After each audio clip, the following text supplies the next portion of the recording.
సోదరులకు నమస్కారం అండి. మనం చరణ్ గారి పొలంలో ఉన్నాము. ఇక్కడ బాబ్సాయిపేట విలేజ్, త్రిపురారం మండలం, నల్గొండ డిస్టిక్లో యశోద రైజ్ అనే వెరైటీని ఫార్మర్కి డెమో ఇవ్వడం జరిగింది, 1 ఎకరా ఫీల్డ్కి. అది ఎలా ఉందనేది చరణ్ గారి మాటల్లో తెలుసుకుందాం. చరణ్ గారు నమస్తే అండి. నమస్తే అండి. ఎట్లుందండి వెరైటీ? ఇది చాలా బాగుందండి ఆ వెరైటీ. ఓకే. ఇక్కడ ఇందులో పిలకలు బాగా వచ్చినాయి, టిల్లరింగ్స్ మంచిగా వచ్చినాయి. అంటే మీరు మామూలుగా ఎన్ని రోజులకి నారేస్తారు మీరు? నారు నెల రోజులు నారేసామన్నా. 2 రోజులకు నారేస్తారు. అంటే ఎన్ని పిలకలు నారేస్తారు? 1-2 వేసాము. నారు కొంచెం అప్పుడు ఎండలకి కొంచెం దెబ్బతిని బాగాలేకుంటే 2-3 కర్రలు వేసాము అని నేను ఎలా ఉంటది అనుకున్నాను. కానీ ఈ కొత్త రకము చాలా బాగుంది, పిలకలు కూడా బాగా వచ్చినాయి. పిలకలు అంటే ఎట్లా లెక్క పెట్టారండి మీరు? కౌంట్ చేస్తారా? చేసామన్నా. ఓకే. మినిమం 40 పిలకలు దాకా ఉన్నాయి ఒక్కొక్క కర్రకి. ఓకే.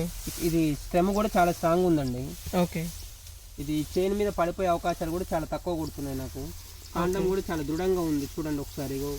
ఇంత మన వేళ్ళలా ఉంది, మన జొన్న దంట వచ్చినట్టు వచ్చింది. చాలా చాలా స్ట్రాంగ్. అంటే మీకు పడిపోతుంది అనేది అయితే ఎట్లాంటి కూడా అపోహ లేదు. ఇది అపోహ లేదు. ఈ యాక్షన్ స్ప్రింగ్ యాక్షన్ ఇస్తుంది కాలుతో కూడా, తన్నే కూడా ఒకసారి చూసుకోండి. టెల్లరింగ్స్ కూడా బాగున్నాయి, కౌంట్ చేస్తాను చూడండి ఒకసారి. 9, 10, 11, 39, 40, 41, 42, 43 ఉన్నాయండి.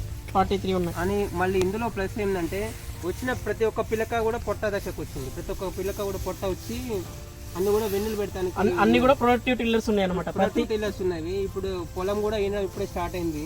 కంకి కూడా చాలా మంచిగానే వస్తున్నది. కంకులు చూడండి ఇక్కడ బాగున్నాయి సార్. కూడా ఓకే. ఇప్పటి వరకు ఎన్నిసార్లు స్ప్రే చేశారండి? అంటే తెగులు ఎట్లా తట్టుకుంది? తెగులు కూడా మంచిగా తట్టుకుంటుంది సార్. ఇది ఇలాంటి దోమపోటు కానీ, పాంపోడ, కుళ్ళుడు తెగులు కానీ ఎలాంటి తెగులు లేదు దీనికి. నేను ఒకేసారి స్ప్రే చేశాను. మళ్ళీ ఇంకోసారి స్ప్రే చేద్దామన్నా కూడా ఇంతవరకు ఏం తెగులు కనిపించలేదు, చేయలేదు. మొత్తం చాలా బాగున్నది. గత వెరైటీతో పోల్చుకుంటే ఈ వెరైటీ బాగుంది. ఎప్పుడు ఒకే రకం కాకుండా కొత్త రకం ట్రై చేద్దామని ఈసారి మీకు కాల్ చేసి అడిగితే మీరు కూడా చొరవ తీసుకుని నాకు ఇప్పించారు. ఈ రకాన్ని నేను ఇంకా దీని హీల్డింగ్ బట్టి ఇంకా చాలా పరిస్థితుల్లో ఇప్పుడు కంకులను బట్టి మీకు ఎంత ఈల్డింగ్ వస్తుంది అనుకుంటున్నారు? ఇప్పుడు మినిమం ఒక 45 బస్తాలు దాకా వచ్చే అవకాశం కొడుతున్నది నాకు.